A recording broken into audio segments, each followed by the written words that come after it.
હવારની એક બુલેટ વેચાણી નથી. બોણી નામે મીંડું દીવું ને તને અત્યારે આઈપીએલ માં ધોની વગર ધોની કરત, શરમ નથી આવતી? અરે ઘરાકી નો હોય તો મારે શું કરવું? ગરાગ નો હોય તો પકડીને લઈ આવવાના હોય કાકા. હો ઉપર બુલેટ બેડા.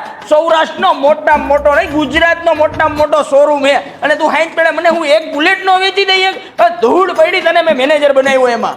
પાડા તારી જિંદગીમાં ધૂળ પડી ભલા માણા.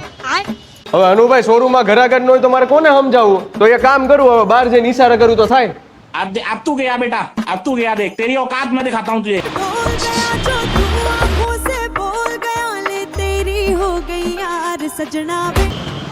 એ મેનેજર આ હું કર્યું તે? તમે જ કીધું ગમે એમ કરીને કસ્ટમર બોલાવો. તો મેં એક મૂવી જોયું હતું, એમાં કસ્ટમર આવી રીતે આવી જ જતા હતા. ભાઈ આવી જતા હતા કસ્ટમર, પણ ઈ કઈક બીજા આવી છે. આ આપણું બાલાજી બાઈક બુલેટ નો શોરૂમ એક રેપ્યુટેશન નો તો યાર ખરેખર સવાલ રખાય યાર. ગજબ નો તું તો ઊભી નો રહેતું.